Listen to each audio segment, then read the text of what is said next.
Yeah, that's just unthinkable. I think you said, I can't make this stuff up, right? Truth is stranger than fiction. It really is. The jaw's going to hit the floor, but I'm going to tell it to you anyway. And there's a lot of people in my life that could have stood up for the truth and helped me, but I shut them out. That is really probably the number one red flag. I'm not suicidal, but I was absolutely desperate. Couldn't sleep, couldn't eat. It was a wreck, a shadow of a man.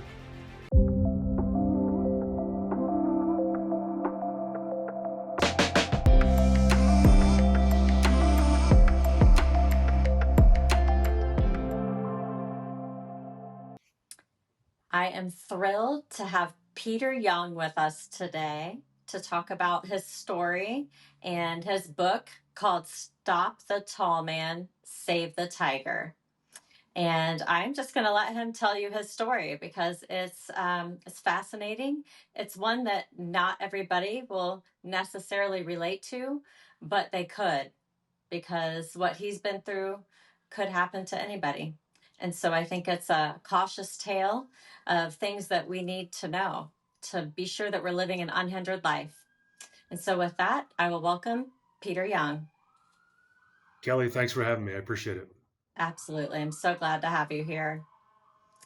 So I just read your book and it was a fascinating read. I recommend it to everyone. Such You did such a good job with it. I really felt like I was in the story and I knew I could feel what was going on in there. So I'm excited to talk to you about that today. Yeah, thank you. People often ask me about that book. Was it helpful? Was it painful? Was it hard to write? And I always tell everybody it was incredibly cathartic, incredibly therapeutic. If your life has crashed and burned like mine did, and then in the midst of your recovery, you're able to kind of fit all the jigsaw pieces together, and you're like, oh, I got it. This is why it all happened. And then you can put that down on paper. It was a great feeling. It's definitely a tough read, and it was hard at times, but also very helpful to write. Yeah, I bet. So let's start at the beginning.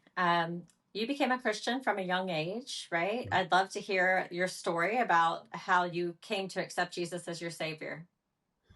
Sure, I grew up in a wonderful Christian home. My parents are still together. They're 90 and 88 years old. They've been married, I think, 67 years. And youngest of five boys, grew up in New Jersey. So we'd go to church every Sunday. We would go to Christian camps as a kid in the summers for like a week or two. So I had always been presented with the true gospel as a child. And I don't think I ever really doubted it, but there certainly comes an age where the Lord, pricks your conscience and makes you aware of your need for Him. So I was made aware of that. It was at a Christian camp. It was like a basketball camp and a Christian basketball camp. So it was the best of both worlds for me. And so that's where, I accepted the Lord, however you want to call it, surrendered my life, accepted the Lord. How I would describe it now was that, I do believe that the Lord, from the foundations of the world knew that I was his child, that he was going to rescue me and save me. And so then I was made aware of that and I accepted it and acknowledged him as my Lord and Savior. Awesome. I love that. And you were how old? 13.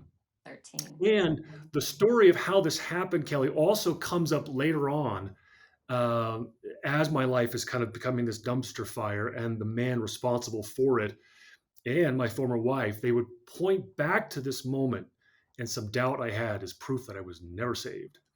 Anyway, Okay. it's a crazy story. So you got married in 1997. Yes. Yeah. And so tell me about her, the woman that you married. And what was she like? So Paige was, in a way, I don't mean to sound corny, everything that I had asked for and prayed for. So I was 27 when I moved to Idaho and I got my first full time job in sports broadcasting. Before I left, I prayed that the Lord would introduce me to this beautiful, tall, athletic Christian woman that I would fall in love with and be married. Well, about a year and a half later, I met this beautiful, tall, athletic Christian woman. We met and then were married about 9 months later. So it was rather quick. I knew I loved her and I knew I wanted to marry her. I was about 90% sure after dating her for about 2 weeks. And I'd never done this before. I mean, I'd had girlfriends, but never like this. And the only 10% of hesitation that I had was her father and this Uncle Robert she always talked about. And I knew that, well, if we married, these two people who I'd never met would be a big part of my life. So I needed to meet them. So I met her father, my future father in law, about a month later, and he was odd, quirky, but that was okay. And then I finally met the mysterious Uncle Robert several months later. And looking back, did not do a good job of really discerning just who he was and what kind of a danger he was. And so in your book, you talk about him being a cult leader. He's a big part of this story. So I'd love to hear more about him. Share that with everybody. What do you mean by him being a cult leader? What was he like? Well, I always tell people that cults come in all different shapes and sizes. Growing up, I would have thought of Jonestown and the people that committed mass suicide. You might think of David Koresh in Waco, Heaven's Gate, the mass suicide, et cetera, et cetera. But we didn't really look like a cult. We didn't sound like a cult. There was no physical or sexual abuse. We didn't live in a commune. But cults all share two things. At their core, they're about undue mind control, manipulative mind control. And they also have a leader. And so this Uncle Robert, who was not related to any of us, was the cult leader. So when I met Paige, she brought him up fairly quickly, would talk about him often. And when I met him, I thought he was weird and odd, a little charismatic, but not the dangerous narcissistic cult leader I many years later found him to be. And what's fascinating about our meeting and the title of the book is you can kind of trace it back to this dream that Paige had before we met. And she tells Uncle Robert about the dream. And I believe the dream was a warning that the Lord gave her. That this Uncle Robert character had been in her life since before she was born. He was very good friends with Paige's parents. They were brainwashed, as I believe Paige was. But when the Lord brought me into her life, not like I could save anybody, but it was a chance for her to realize the danger of this Uncle Robert character and reject him and move away from his influence.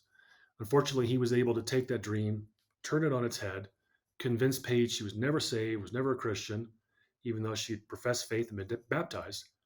And thus he solidified his control over her, because in essence, he was the gatekeeper to God. She had to get his approval before she could be saved, which is clearly unbiblical. And and that was right in the first few months when we met and we're dating, and falling in love. And I knew all this was going on in the background. I thought it was really weird. And that really set the stage for the next 20 years. Okay, so what was his theology? Where'd he get his beliefs from? He was born and raised in Syria. He'd be about 80 by now. His parents, he would always tell us these all stories that I'm relying on him. Who knows how much of it is true?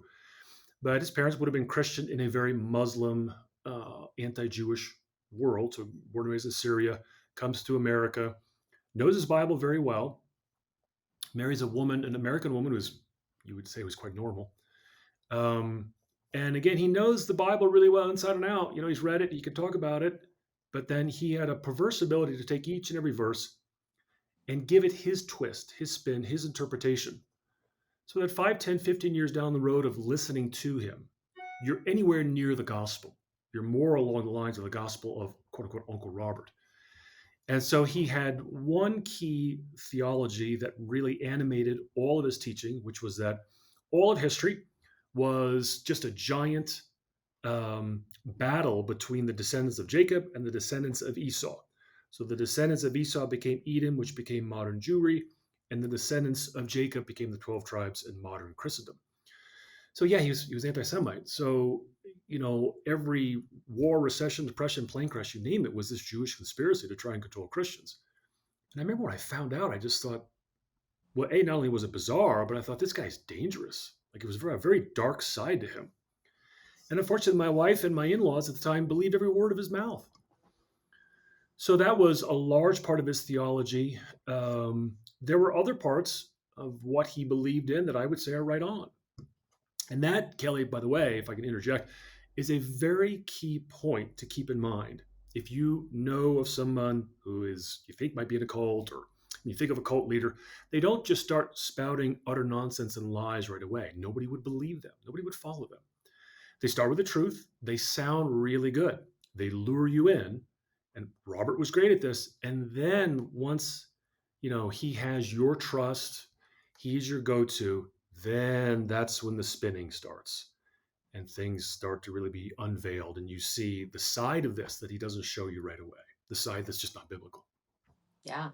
Wow. So take us through how you went from this guy's in her life, he's kind of weird, but I don't think it's going to be a big deal. And then it went to a really, really big deal by the end. So do your best. I know the book tells it all in detail, but uh, I'd love for you to share with everybody best you can just that overall story of how it got to the point that it did. Well, it took many years, and you're right. I try to really detail it in my book.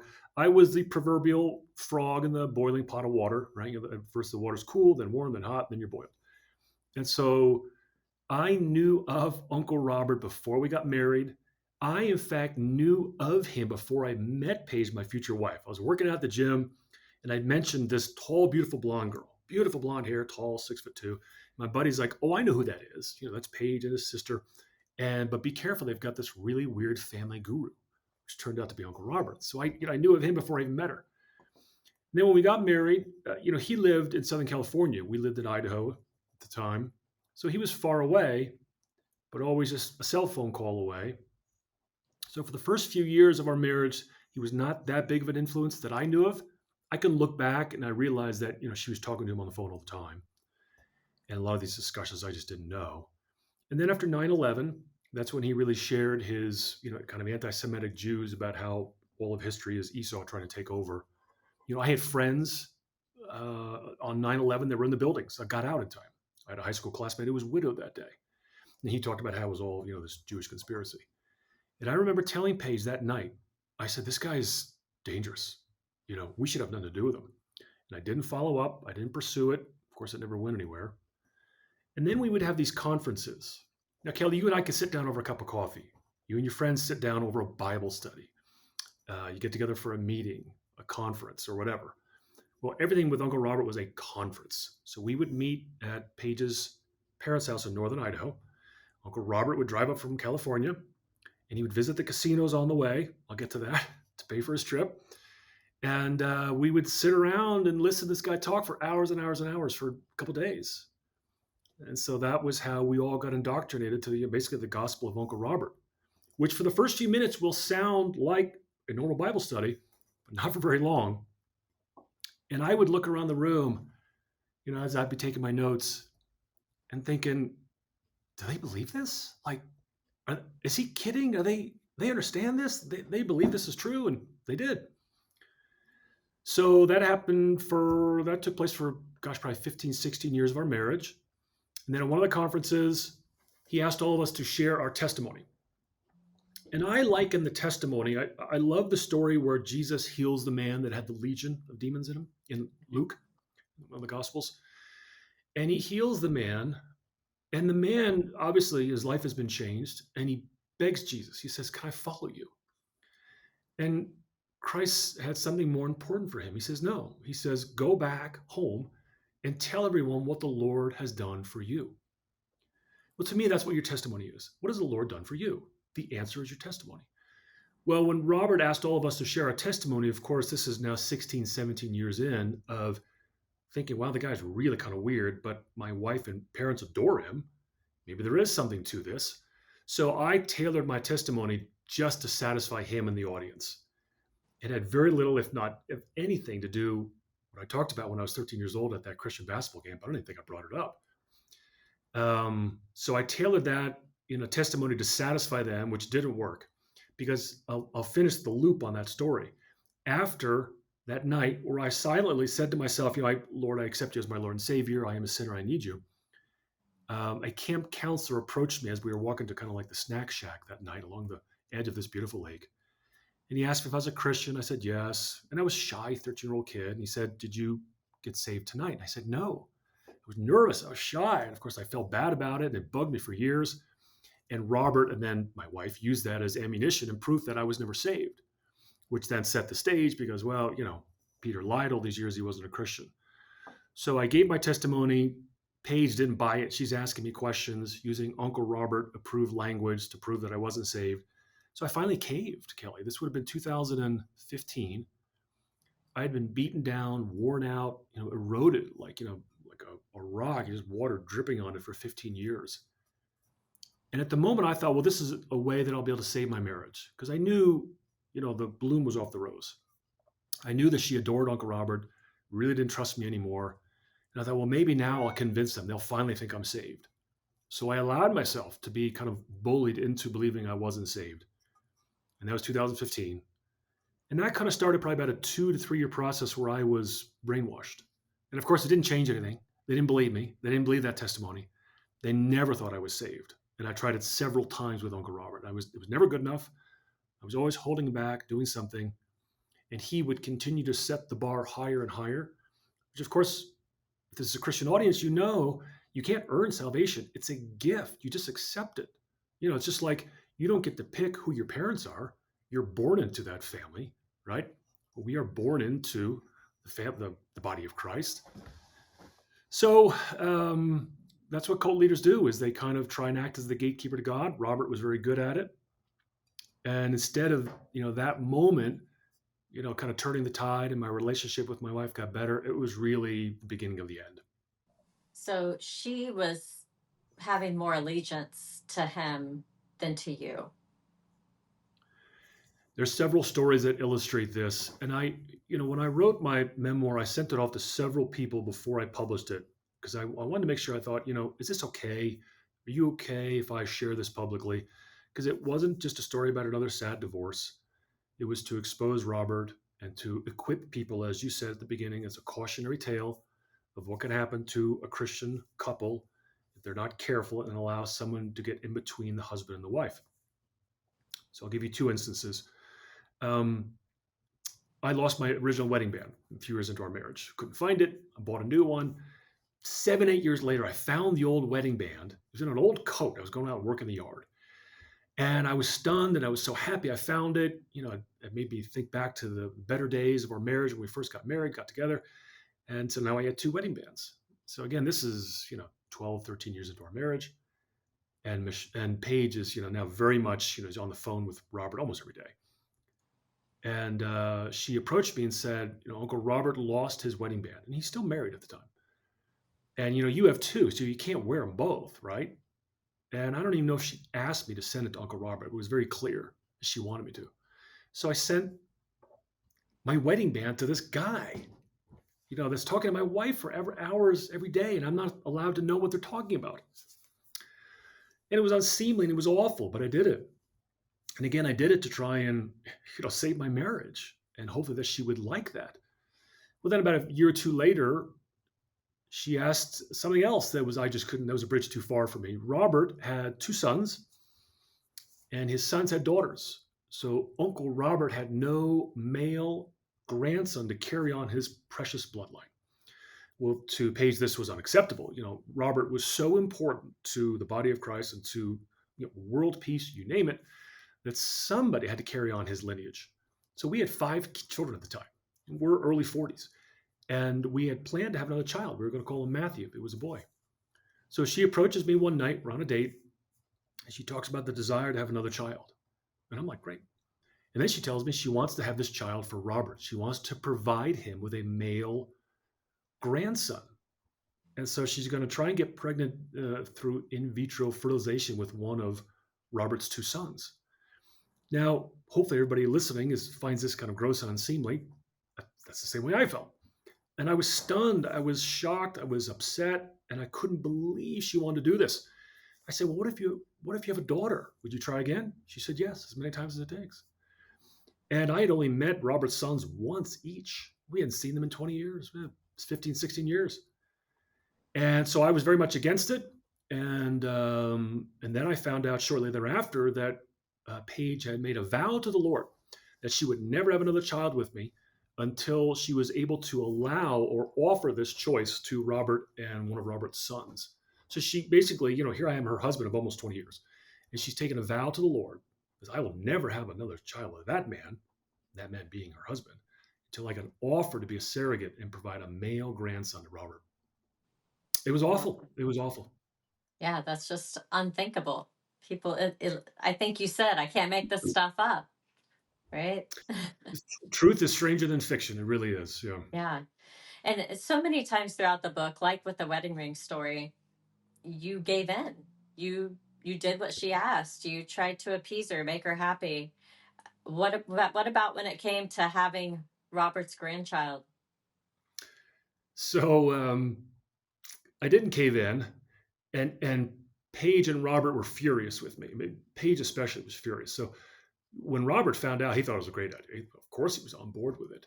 And she hardly told anybody. So most people, including my family, so the greater Young families. My name's Peter Young. I've got my parents and my brothers and sister-in-laws and nieces and nephews. None of them knew what was going on. They live all over the country, not in Idaho or Montana, so they had no idea. So only Paige and Robert and me, and I think maybe Paige's parents even knew about this.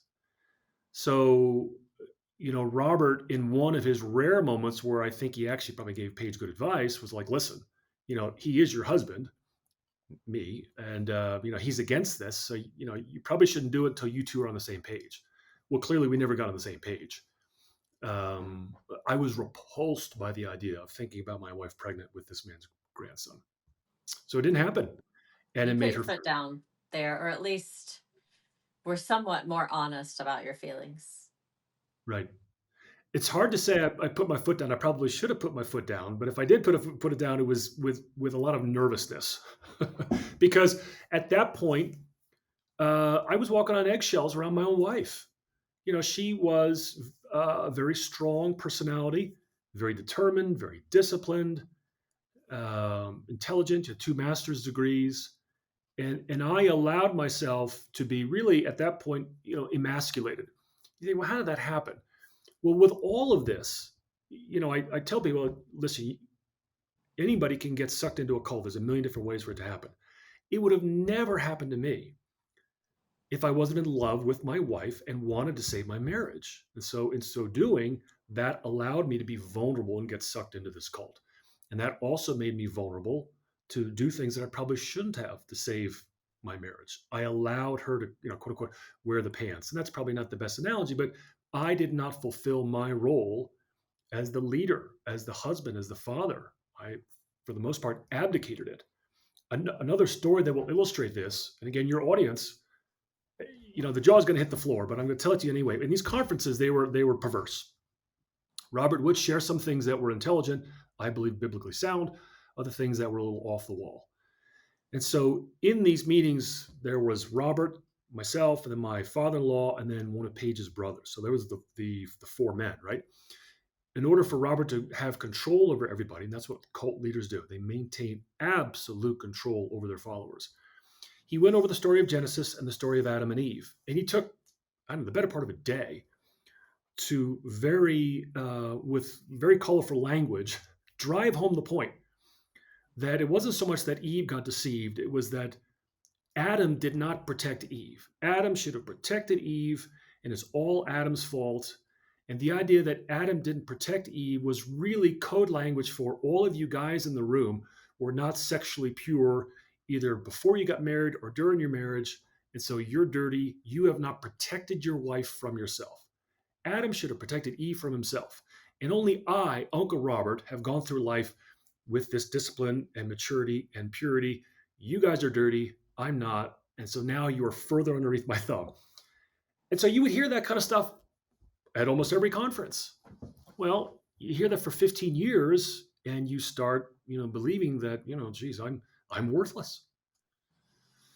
Yeah. Also, when you're very isolated, because you weren't talking to a lot of people about what was going on, and here all the people that are in your life are confirming this and saying, yes, there's something wrong with you. You're dirty, condemning you. That's one of the other keys that I would hope your audience would take away is that cult leaders control their members through isolation, paranoia, and secrecy. So there was no one in my life. Well, let me take that back. There's a lot of people in my life that could have stood up for the truth and helped me, but I shut them out. So the rest of my family, we stopped going to church. After a while, Roberts was the only voice we heard. So there wasn't other pastors or relatives or friends or neighbors that would say, "Hey, Peter, wait a minute. Robert said what?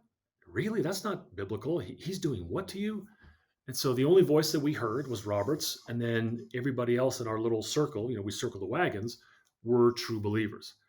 That is really probably the number one red flag is when you allow yourself to do that, or you see friends allowing themselves to be cut off like that.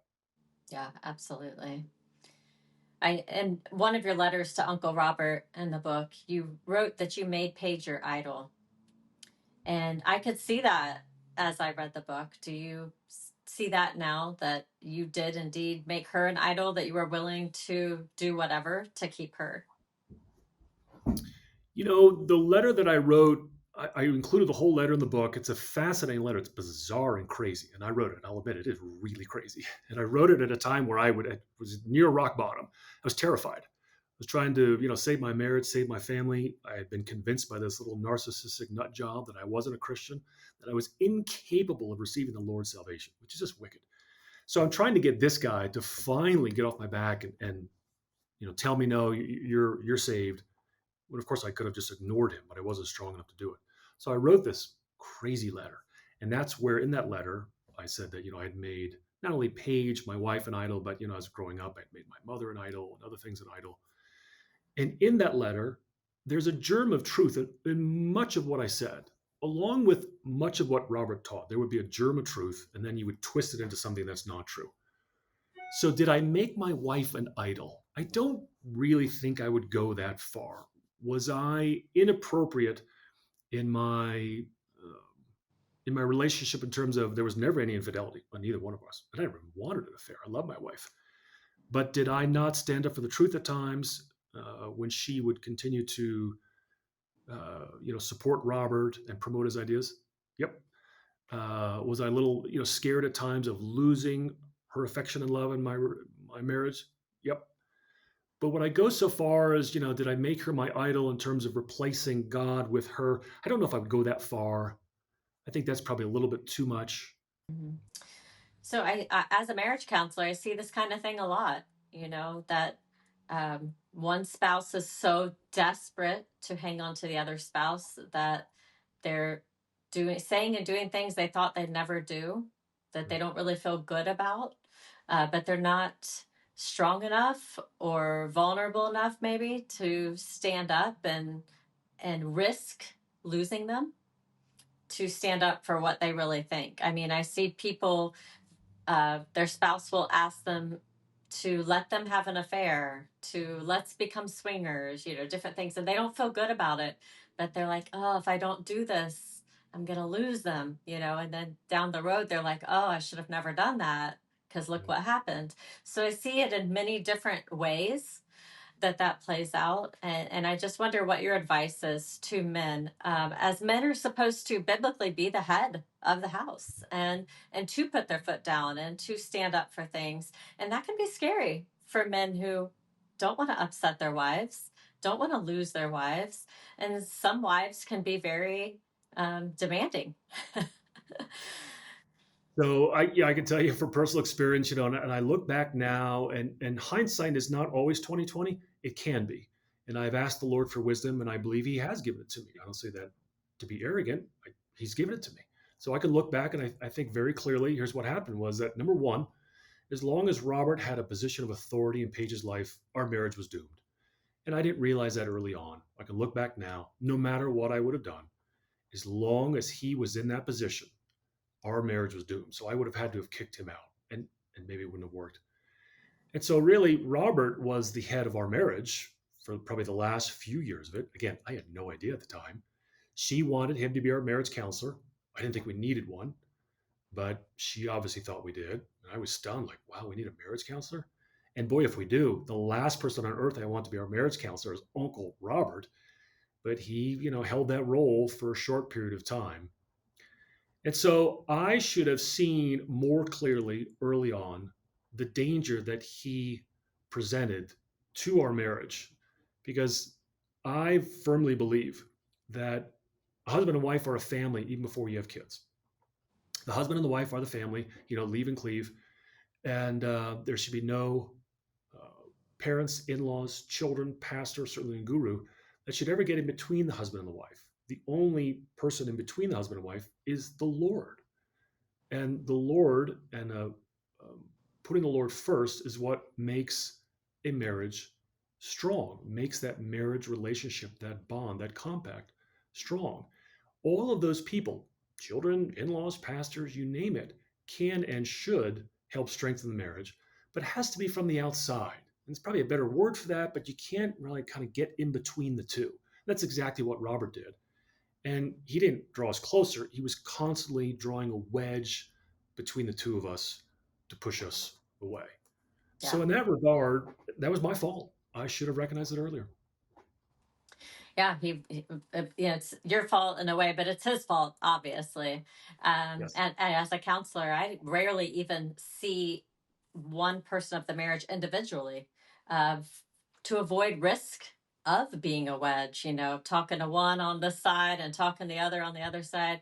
I really like having them together, so we Mhm. are, on the same page, in the same boat. Uh, Tell a little bit about how far this went, because you talk in the book about how it impacted your relationship with your children. Wow, the children. We had 5 children. Um, the Lord knew what He was doing when He gave children a mother and a father. And so when Paige finally left me, and then shortly there, a few months later, filed for divorce. I never wanted it. I never wanted the divorce. But her leaving and the implosion of our family, and kind of like the logical conclusion of Uncle Robert's influence was that Paige would demean me and demonize me to the children. So they call that parental alienation. I'd never heard the phrase until it was exercised on me. And my attorneys, we had a guardian ad litem, we had counselors involved in our family. They all said it was the worst case of parental alienation they'd ever seen in a combined 60 years of practice. Wow. So it really started when she left January 2017. I was not suicidal, but I was absolutely desperate. Couldn't sleep, couldn't eat. It was a wreck, a shadow of a man. I blamed it all on myself. Nobody knew what was going on. I was desperate to try and save the marriage. And then Paige, about a month after she left, told the children because they didn't know. I mean, they were young. They just thought, well, mom's staying with her grandparents for a while. So she finally told them. And then when I talked with the children, I told them 3 things. I said, I love you. It's my fault. I take responsibility, and I still love your mother. When Paige found out that I told the children that, she was um, irate. What do you mean you told the children you love me? I said, well, I do. She said, no, you lied. You only thought you loved me. And looking back, I can tell why it was such a big deal to her because, if the children know, well, daddy still loves mommy, why did mommy leave? Well, Paige couldn't stand for that. It had to be my fault. So she stepped in, took over damage control, and then the narrative became that I was the devil. So she and Robert literally told the children I was the devil, Satan, serpent, a liar, a fraud, an alien, a chameleon, a bully, an abuser, on and on and on and on. And again, just so you know, there was never a hint or even a thought of any kind of sexual or physical abuse between she and I or the kids, ever. And so the children are very manipulative and trusting, and cults are abusive to children. Again, not in our case physically or sexually, but certainly emotionally, mentally, and spiritually. And so they had to suffer through all this. And so they literally thought, yeah, dad's the devil because their mother and Uncle Robert told them. And so that's just so wicked. And so then shortly after that, they started referring to me as a bloodline. And so she would tell the children, Peter, so not dad or your father anymore, Peter is a bloodline. He is a sperm donor. And so recall, as we just spoke about a few minutes ago, Paige thought Uncle Robert's, bloodline was so precious that it needed to be protected and preserved. But now, a year or two later, all I am is a bloodline and a sperm donor. I'm not really their true father. Well, why did she tell the children that? Because she felt someone else was the true father, her parents' true father. And guess who that person was? Uncle Robert. That's what cult leaders do is they try and become the father to everybody. So multiple generations of people, grandparents, parents, and children, all then just become children, and the cult leader is dad. So the plan was replace me. I'm just a sperm donor anyway. And Uncle Robert was going to be everybody's dad. And Mm, yes, that's as wicked as it sounds. yeah. And what was shocking to me at least from your perspective, of course, we're only hearing your side, but I believe you, that no matter what she said or did, I mean, you have some of her letters in the book, and they are very cruel. You still seemed to love her and you still seemed to want her back. How were you able to maintain that love for her and not become calloused? Well, that's a good question. You know, first off, in the book, I we're still battling legally, unfortunately, for the children. The courts intervened eventually and sent the kids back to me. So the three youngest were with me for many years. And so when I wrote the book, I wanted to make sure that people didn't think, I was lying or just making all this up. So about 11% of my book are actual quotes from the Bible or letters and emails she and Uncle Robert wrote. And so she left in 2017. The divorce was final in 2020, so it took over 3 years. And during all that time, I never wanted the divorce. I still thought we could work it out. And probably to answer your question directly, Kelly, is I truly love the woman, and I truly felt that, like me and the children, our children, she was a victim. She was a victim, just like I was, of Uncle Robert. His real name is Robert Booty. She had been brainwashed. She'd been brainwashed most of her life. She will deny this. She will angrily deny it. She calls my book a fictional false narrative. Probably got that from Booty.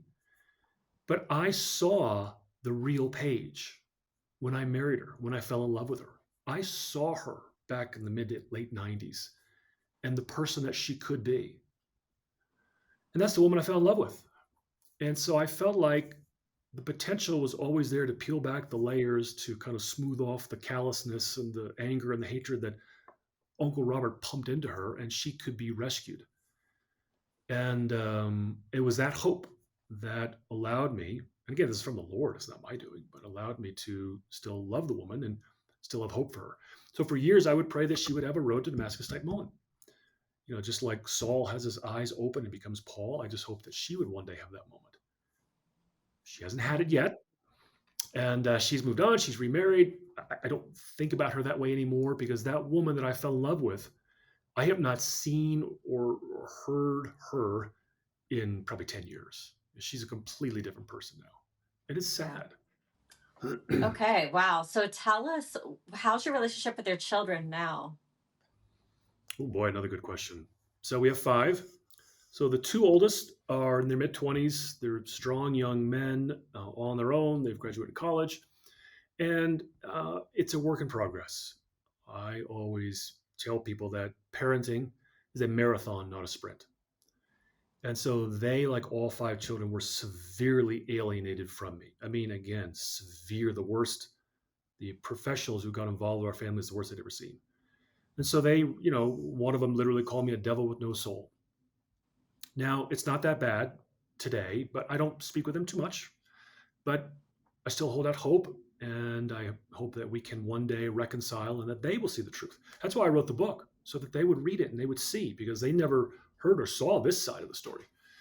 The two youngest still live with me. The courts originally sent the three youngest back to me. The middle child is a very, kind of a tragic story. She was with me for 5 years and really was, beginning to see the truth. Still loved her mother, as she should, and I never denigrated her to them. But she graduated high school, and her mother kind of convinced her and coerced her to move back to Idaho, and I didn't see her for almost a year and a half. So she's unfortunately kind of back in that setting. And again, it's tragic, but I don't I don't consider any of this to be permanent. The Lord can do whatever He wants. He's the God of miracles. So I hope that one day they will see the truth, that the Lord will open their eyes and ears.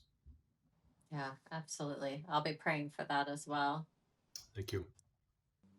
So the reason that Paige was so upset with you, writing you these hateful letters, calling you the devil, turning the kids against you, just so the audience can understand and not think, well, some people are skeptical. Okay, well, what did you do? You must have done something. And I'm sure you weren't perfect, but just to be clear, the reason she was being this way was because you weren't being 100% in with Uncle Robert the way she thought you should. right? Correct. So, when you say you must have done something, I did. I rejected her faith. And I know that sounds a little strong. And even now, when I say that now, it's like, oh, is that true? But it is. I don't know how else you can look at it. Robert, Uncle Robert, I don't think they would say, yes, he is our savior. I know they wouldn't say that. But really, if you look at their actions, their words, what they say, how they operate, there's our Lord Jesus Christ, and then we're all down here. And Robert's kind of somewhere in the middle, right? And I rejected that. And that is her belief. That has been her belief most of her entire life, along with her parents. And I rejected that. So, if somebody rejects the foundation with which you live and see the world, you're going to elicit a strong reaction. And so her reaction was, instead of, here's my faithful husband of 20 years, maybe he's onto something. Nope, he is wicked and a liar and a demon from the pit of hell. And that's the route that she chose. Yeah. And I found in my experience, because I grew up in a cult and still have loved ones who are in it, um, it seems like no matter what you say, no matter what you do, you're just playing into what they've been warned against. And they say, oh, see, I was told you were going to say this. I was told you were going to do this. I knew you were the devil, right? Is that what your experience was? It is, yes. And I've read a number of books on cults now. I don't try and bill myself as the expert. I'm the expert on what I experienced because I was in one and got out. But I have read a number of books on cults, and that is a strong feature where again the cult leader has to maintain very tight control. And so they circle the wagons. Everybody else on the outside is a threat because they're a threat to the leader. And so the thought process from someone in the cult is never, well, maybe everybody else is onto something. maybe maybe I'm missing something. It's no, everybody else is the enemy. Because again, the moment that you can say, Kelly, and all your friends who let's say are still in this cult, the moment they can say, oh, this might be a cult, the mind control has lost its grip. So someone in a cult will never say that. They're never in a cult. There are no cults. It's something better, more sublime. It's deeper. It's truer. It's this or that, but it's never a cult.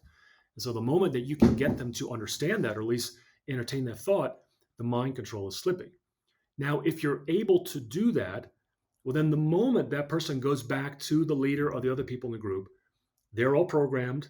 They'll say the things that they're supposed to say, and then that person kind of falls right back in. So I'm a big proponent of you have to be able to remove that person from the influence of the cult. If you can do that, then that person has a chance, I believe. Yeah. And I found there's a degree of self righteousness that plays into it. It's a thing of pride.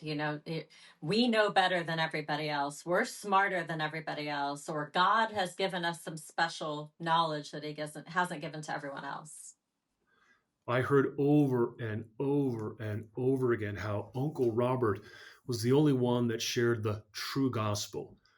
All the pastors and preachers that you would hear on Sunday was a waste of time. Only Uncle Robert knew the true gospel. In fact, very few people on the earth knew the true gospel. So we were special, right?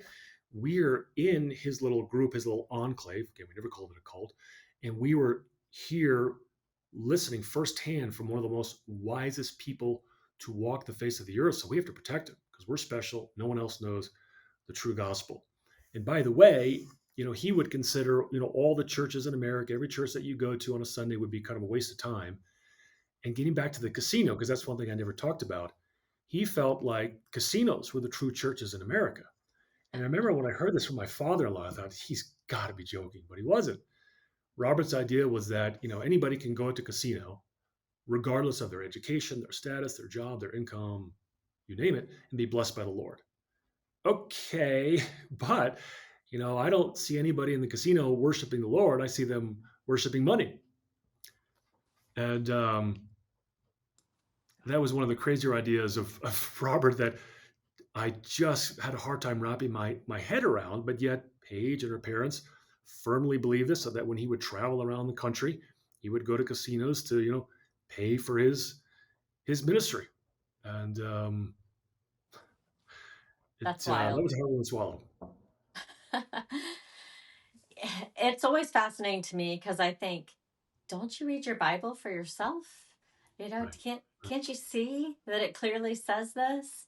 Um, But a lot of times I find they are reading their Bible. They're just reading it through the lens of what some man has said.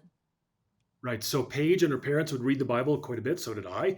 I've read the Bible cover to cover 6 times. I've probably read the New Testament an additional, I don't know, a dozen times. And whenever Paige would read something, she had a question, she would always go to Robert. She never asked me. She would always go to Robert. And he was the authority on everything. And by the way, not just the authority in the Bible, but he was the authority on everything. For the men in our little cult, we were instructed on how to pee. We weren't allowed to stand to pee. We had to sit down to pee. I saw him instructing my in-laws on how to open up and close a yogurt container, how to load and unload a dishwasher. You name it. He was the expert on everything, which is so unhealthy. So, how did you break your mind free from all of this? Because I know that even though you say you were rejecting her faith and you weren't 100% in, you were in a lot. It really took a toll on you and made you doubt, it brought confusion. You were completely isolated, not talking to anyone about this. So, if somebody suspects that they're in a cult, what should they do? Well, first of all, if somebody suspects they're in a cult, they're probably not brainwashed yet. So if they do suspect they're in a cult, you get out as fast as you can, because it's the people who are brainwashed that would never suspect it. And I didn't at the time. So I would have been fully brainwashed for about, 2.5 to 3 years. The reason I got out was because effectively I got kicked out. Paige did not want to be married to me anymore. And so they all turned their back on me. And then my family and friends locally here immediately showered me with love and support. And it's, through them slowly kind of walking me through the process. Because at first I took all the blame. I didn't want anybody to say anything negatively about Uncle Robert or Paige. And then finally, they couldn't hold it in any longer. So family members really helped me see the truth. So even though I was only brainwashed for about, again, 2.5 years, it took me a year, Kelly, to finally really get my feet underneath me again and say, wow, Uncle Robert was a problem. He wasn't the one going to save my marriage. He was the problem. It was a cult. I was in a cult, and I didn't want to admit it. Nobody does. It's kind of embarrassing. Like, oh my gosh, I was brainwashed. I was in a cult. And I thought it was weird. But as I started reading books on cults, I thought, man, we checked every box. Uncle Robert checked every box. It was a cult. And so I think for most people, though, from what I've read, is you don't get kicked out of the cult. They want to kind of keep you in. You have to somehow get out. I don't know what that process would look like, but clearly you'd have to have friends that step in. So what I tell people when I go and speak publicly or I go on podcasts is that you have to remember a couple things. Number one is the person that you know and love has no idea they're in a cult. Cults don't exist. They're not in one. Other people are in cults. They're not. What they're in is something better. And so they will not reach out to you. You have to reach out to them. You have to be bold and take the first step. And then you've got to be persistent. You've got to be bold. You have to be loving. And it's probably not going to be fun. It's going to be probably really hard and messy and difficult. But you have to initiate that. You have to take the first step. Yeah, good stuff. One of the things I talk about a lot on this podcast is critical race theory.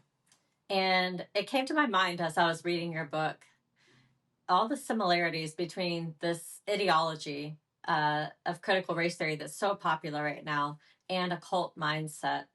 Because CRT isolates people into groups by race.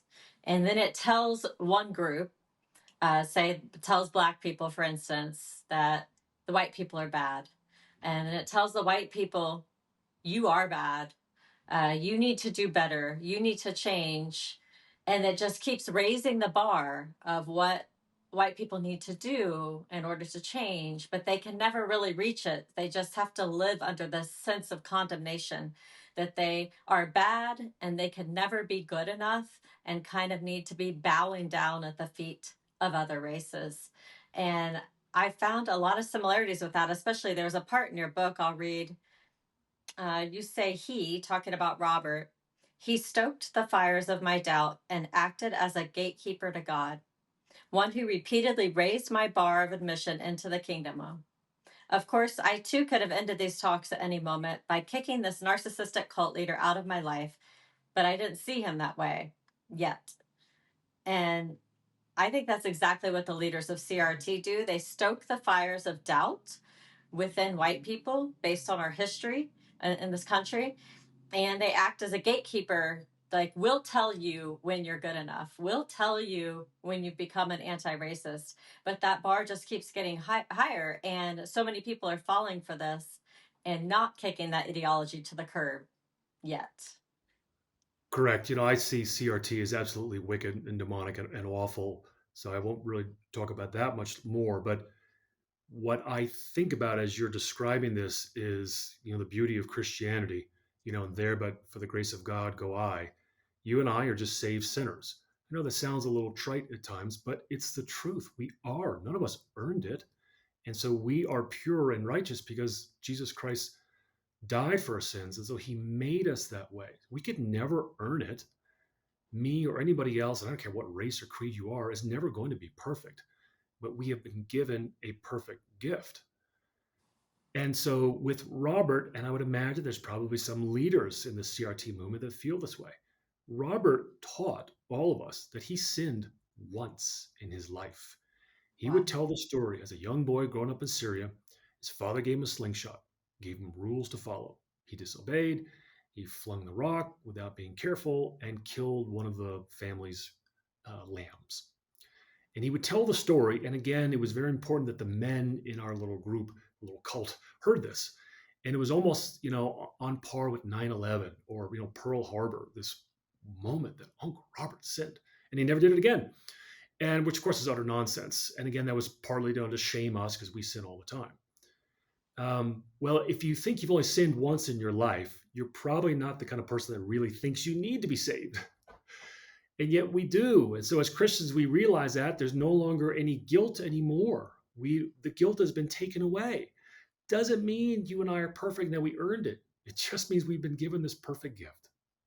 And there's such freedom Hallelujah. in that, right? Yes. Yes. Thank you, Jesus. That's Yeah, awesome. Um, you talked in the book about being somebody who's typically positive and optimistic and sometimes in denial, or at least that's who you were when you were younger. Not sure if you still are. And I have found that those traits can make somebody susceptible to this kind of thing. I'm wondering how you see that. I'll get a little sidetracked here, but I remember this football player. He was played in the NFL and coached in the NFL, and he was a coach. He's probably in his 50s. And somebody asked him, what did he like better, coaching or playing? And he had this southern drawl, and he says, when I go to bed and dream at night, I don't dream about being a coach. I dream about being a player. In other words, like those dreams never die. So I played college basketball, and I was never good enough for the NBA.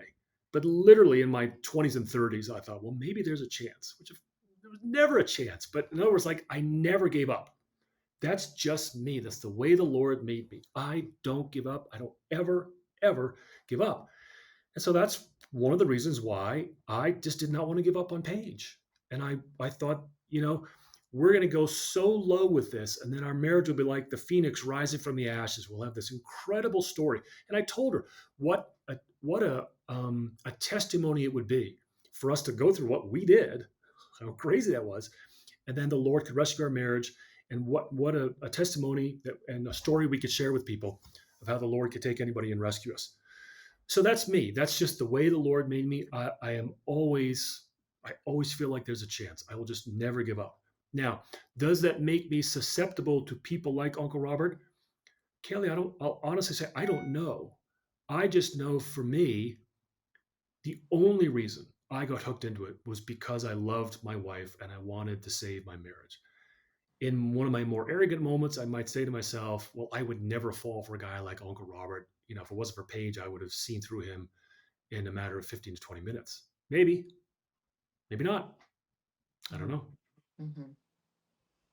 Okay.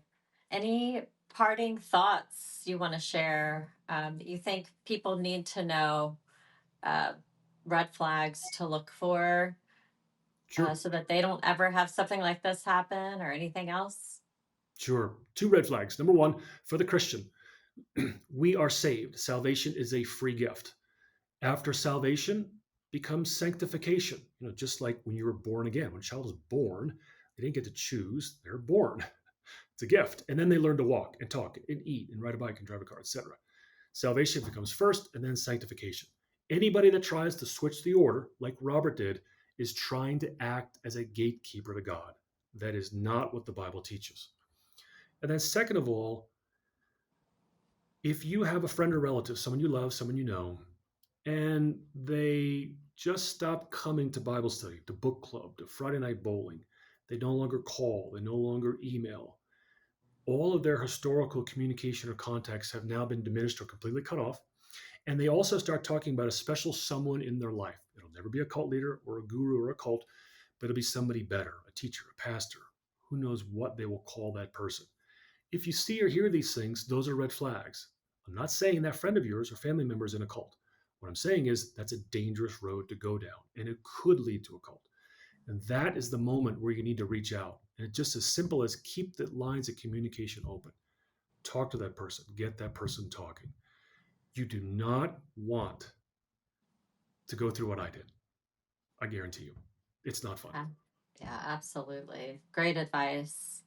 Peter, how can people find out more about you, get your book? So they can go to a couple places. You can go to my website, authorpeteryoung.com. I've written 2 books. I've got a third coming out probably early 2025.